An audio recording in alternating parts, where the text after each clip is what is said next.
الإيراني ووزير الخارجية في المروحية بأذربيجان، كثر رأوا فيه عملية الاغتيال السياسي، كثر قالوا إنه لا، هذا إنه حادث تحطم مروحية ممكن أن يحصل.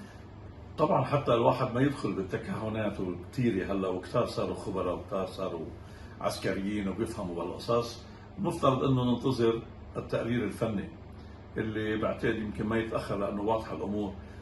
هل هو فعلا نتيجه الحادث الجو اللي كانت، ام انه في شيء ما؟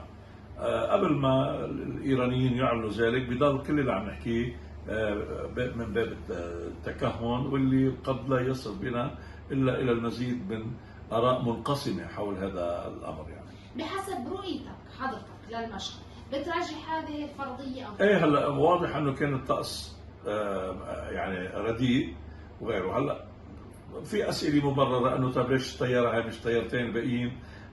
ليش وقعت بهالمنطقه مش يعني في كثير من الاراء اللي ضمن نظريه المؤامره بتاخذك على الشكوك وبتاخذك على تحطي علامات استفهام، خصوصا انه يعني الناشطين على مواقع التواصل عم بيقولوا انه اذربيجان على علاقه وثيقه من زمان بالعدو الاسرائيلي. صحيح وانه صحيح. نعم. اذربيجان هي اللي عم تزود اسرائيل هلا بالنفط من وقت ازمه غزه لحد هلا، هي المصدر الرئيسي، وعندك وفي مراكز قواعد للموساد وقواعد اسرائيليه وفي تدريبات مشتركه وعلاقه كثير كبيره. ممكن ان يؤثر هذا الامر على مجريات الامور المرتبطه كان بسياسه ايران الخارجيه او بالحرب على غزه؟ انا ما بتخيل غياب يعني رئيس او وزير الخارجيه بدوله مثل ايران انه بيأثر. ليش؟ في مركزيه قرار بايران والباقي بيتعاطى ضمن انه بموقعه لتنفيذ هذه السياسه مهما تغير. سواء يعني هلا تلعب شخصيه الرئيس شوي دور بكيفيه التعاطي، لكن ما بيقدر يحيد اي رئيس طبيعه التركيبه ما بين المرشد والرئاسي ومجلس الشورى كل الموجود. وعلى عكس ما البعض بيعتقد بايران في مجلس نواب وفي كتل وبيتخانقوا مع بعض وبتناح يعني، ولكن منظمين اكثر من عندنا طبعا. يعني تشوفي بكفي لحل انه بعد اقل من ساعه ساعتين لما تاكدت القياده الايرانيه انه ما طالع حدا طيب، دغري صار في اجتماعات ودغري طلعوا بموجب الماده 131 وحددوا 50 يوم. يعني بلد مثل ايران محدده 50 يوم لازم بعد غياب الرئيس يكون منتخب رئيس، على عكس نحن عندنا المهله المفتوحه. لذلك انا ما بعتقد انها حتاثر، بالعكس يعني يمكن مضطره ايران تزيد اكثر بطريقه تعاطيها مع الموضوع لتاكد انه، وهذا اللي سمعناه بالكلام امبارح، يعني بطريقه الاجتماع جمعوا كل قاده المحور مع الرئيس الحرس غزة وقال له انه نحن مستمرين بهذا النهج اللي كان عليه الرئيس. بس استاذ رفيق، بالانتخابات النيابيه البرلمانيه الاخيره بايران كان في في نوع من طبيعي يكون في نوع من الانقسامات يعني بين المحافظين وغير المحافظين. يعني بدوله فيها المعتقد الديني هو الذي يساعد اكثر من شو اسمه، لكن بالنهايه في انتخابات، بدليل انه الرئيسي سبق وخسر الانتخابات امام روحاني. لما راح روحاني اجى رئيسي رجع، هذا بدل على انه يعني وكان وقتها رئيسي يكاد انه هو اللي يطلع. فهلا بعتقد انه ما بعرف بيجي مخبر ولا بيجي واحد ثاني او غيره، بتاخذ الامور هلا بعض شو اسمه. العلاقه مع حزب الله ستبقى هي قلت لك مركزيه القرار. العلاقه مع حزب الله تتعلق بالوضع المعتقد اللي عند القياده الايرانيه، اللي عند المرشد، لسه عند المرشد ومن مع المرشد هي هونيك، ومع الحرس الثوري.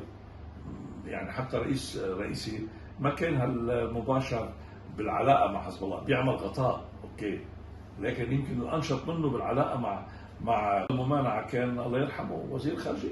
نعم صحيح، اللي بيعرف كان كل صغير وكبير ويجي بيجتمع معهم وبيشير وبيسمع وبيبلغ وبيطلع امبارح كان في بيان من الدولة الإيرانية أنه شكرت فيه لبنان لأنه أعلن الحداد 3 أيام. صحيح. وحكيت عن العلاقات الثنائية صحيح. وبعدين راح تمثل لبنان بشكل جيد، يعني انه راحوا الكل.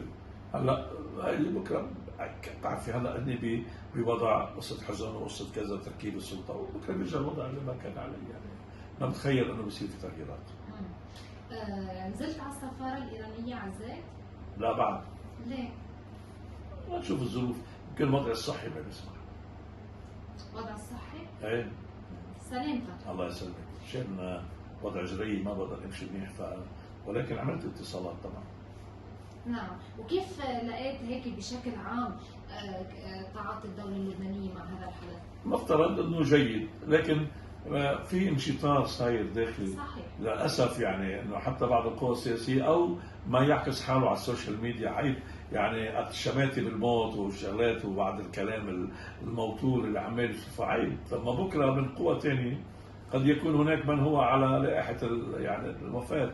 طيب يعني هذا بدل على انه فعلا نحن صار عندنا وضع متدني من الثقافه ومن التعاطي الجدي. يعني بالنهايه هذا موت وحادث سياره وغيره بيسمو الانسان.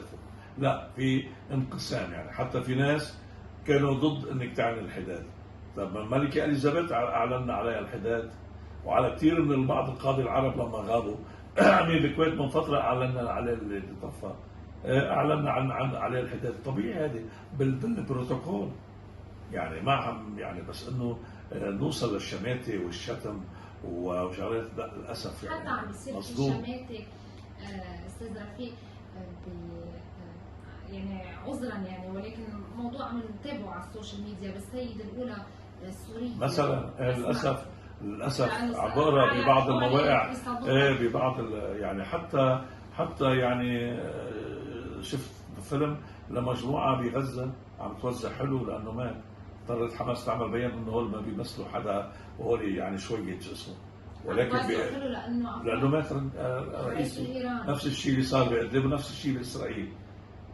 هذا اللاين.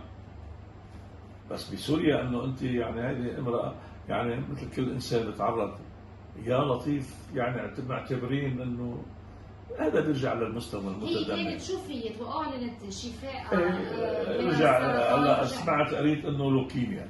بالاول كان غير. الله يعينها يعني ويعيننا جميعا. بس عيب مثل هيك امور الانسان بيكون بالبروتوكوليه. يعني انا والله ما بيشمت يعني بديش اقول بعدوي يعني مثل اسرائيل او شيء، بس انا حتى لو انا هون مثلا اذا بعطيك امثله انه في البعض لما اعرف من قوى سياسيه في عداء عنيف، بس لما بعرف انه حدا تعرض لحال شيء له علاقه بالمرض او توفى له حدا، انا ابادر. اليوم بلا ما اسمي لك مين، اليوم تكلمت مع اثنين انا لانه عندنا بمبادره انسانيه ويتفاجئوا انه هيك هذا هيك شويه الحضاره هيك. اما انه انسانيه شويه انسانيه. بالملف الداخلي اللبناني يبدو انه جان ايف لو دريان يستعد لزياره بيروت الاسبوع المقبل، بس ما في تاكيد. اليوم حاولت انا اشوف مشان هالخبريه ما في ولا مصدر، يعني ناسبت النهار لمصادر قريبه ما ان شاء الله، بس انه شو جاي يساوي؟ هلا هو مضمون ما يحمله غير معروف حتى الساعه، وحتى في معلومات تشير كمان احنا تحدثنا مع بعض المصادر المطلعه بتقول انه مع انه لا يحمل جديدا ولكن هذا للدفع قدما بحركه الخماسيه. لانه تعرضت الخماسيه للي تعرضت له. الخماسيه عندها تناقضات بين اعضائها بوجهات النظر وبالنظر الى مستقبل الوضع في لبنان. يعني المصري غير السعودي غير القطري، والامريكاني طبعا مش بباله حدا. هلا الامريكاني بيطلع بيحضر اجتماعات وبيجي وكذا وكل شيء، ولكن هل الولايات المتحده الامريكيه هلا ببالها انها تعمل حل نهائي بلبنان مقدمته رئيس وبعدها مش عارفه مستقبل الوضع بالجنوب؟ يمكن يكون مهم بالنسبه لها انتخاب الرئيس لانه في ترسيم حدود بده يحصل، وفي اذا حصل ايمتى بده يصير ترسيم الحدود؟ لن يتم الا من بعد ان تتوقف الحرب بغزه ويصير وقف اطلاق نار. طيب هل اسرائيل حتوافق على ان توقف اطلاق النار بجنوب لبنان؟ نتنياهو ما بده. نتنياهو بده يعمل مفاوضات مع لبنان حول 1701 تحت قبضه النار. وكمان هون بلبنان المقاومه وغير المقاومه 1701 بده تعديل بحيث ينفذ جنوب الخط الازرق مثل شماله. اسرائيل مصره انه اي اتفاق بدنا نوصل له على ان تقوم بالتحريق فوق الاراضي اللبنانيه. لبنان لن يقبل بذلك. وسمعت انه احد يعني اللي طرح هي القصه، فاحدهم قال له طيب اوكي على ان توافق اسرائيل على ان تقوم مسيرات وطائرات المقاومه بالتحليق فوق الكيان. يعني معناتها مسكره من جميع النواحي. فانا اللي شايفه انه ممكن يصير الحكي حول 1701 تحت قبضه النار. اليوم كمان ذكرت المعلومات انه الاتصال اللي كان تلقيه رئيس حكومه تصريف الاعمال نجيب مئاتي من يومين من وزير خارجيه سلطنه عمان، سلطنه عمان اللي فيها تلعب ادوار معينه. صحيح. كان في اجتماع امريكي ايراني فيه مؤخرا. صحيح. أتى ليقول وزير الخارجية، أتى هذا الاتصال لتصل رسالة إنه انتبهوا، المحكمة الجنائية طلبت رأس نتنياهو وجالانت، قد يكون التصعيد الإسرائيلي في وجه هذا الطلب تصعيدا في جنوب لبنان، إنه مطلوب من لبنان مزيدا من ضبط النفس. شو رأيك؟ حيضل الوضع قائم ضمن قواعد الاشتباك، ما يسمى بقواعد الاشتباك، أو ضمن ما اللي عم نشهده من ضرب للأهداف المنطقات. المقاومة عم تضرب أهداف منطقات ذات طابع عسكري أكثر شيء. لحد الآن المقاومة ما عم تعمل مدني مقابل مدني، عم تختار أماكن تواجد الجنود أو القواعد معينة. وإسرائيل صحيح عم تضرب وعم تخترق، وقد تريد استدراج يعني حزب الله إلى ما هو أوسع. لكن أنا اللي شايفه على عكس البعض بيقول إنه صيف حار أو إنه شيء، لا، بصير في نوع من صعد شوي، لكن بعد لحد هلا نحن تحت قواعد الاشتباك ضمن تبادل الاهداف المنطقات. ماذا عن غارة كفار دجال اليوم؟ اذا عم اقول صح اغتالوا يعني هذا استاذ الفيزياء، عم بيقولوا انه هو بيلعب دور بالمقاومه او اي شيء يعني وروعوا اطفال طبعا الله انقذهم الاطفال، لانه لو نطفه صغيره بعد اقرب من مترين من هاي المكان كانت الفاجعه كبيره بسياره نقل الطلاب. وهذا اللي بدنا نتوقعه، يعني انه ما بيرحموا الجماعه. يعني ممكن يصير في تصعيد بعمليات الاغتيال اللي عم نشوفها انها ما عم تتوقف، وهذا بدل على انه الامور بعدها مكمله وبدها تكمل. تعرف مشهد الاطفال اليوم ذكرنا بعناقيد الغضب لما قصفت اسرائيل سياره اسعاف كان فيها اطفال بالمنصوري. سياره المنصوري وقتها طفل. وبعدني انا هلا هذيك المره سالت، صار هيك شوي مختير اللي حمل هاي الطفله وليك كان عم يصرخ. قلت انا بحب يعني اتابع هيك شغله ختير يعني مسكين. فبعدين حتى بعناقيد الغضب يعني بس بكفيك مجزره انا حالي يعني. انا وصلت وقتها وحملت هي البنت اللي كانت شبه مذبوحه من هون، كان دم على ايدي، وقلت وقتها بتقريري هذا دم عربي طازج يسأل عن معتصم، يصرخ بمعتصم عربي ولا معتصم. حلو. وقتها هذا التقرير اخذنا عليه بقناه ابو ظبي انا جائزه دبي الصحفيه، كان مهرجان كثير مهم. يعني كان نتمنى تكون الجوائز على الصور الجميله مش للأسف الصور يعني الدم. طبعا. استاذ رفيق، اخر سؤال لحضرتك عن ملف النزوح السوري، ماذا في جديد هذا الملف؟ وهل ممكن ان نصل الى اي نتيجه، خصوصا بعد ما انه هناك مشادات بين مفوضيه اللاجئين والدوله اللبنانيه؟ بعتقد لو الدوله اللبنانيه بتضرب ايدها على الطاوله وتمارس سيادتها مضبوط ما حدا كان بيجرؤ لا من هي المفوضيه يبعث رسائل بهالطريقه ولا يتعاطى معنا الاوروبي. ولكن للاسف وهلا بلش يتراجع اهتمام البعض. اذا لاحظتي كنا من جمعه وقبلها يعني يا لطيف والحكي والشاشات والتلفزيونات، هلا صار خبر النزوح رابع وخامس خبر. انا رايي قد لا يعجب البعض.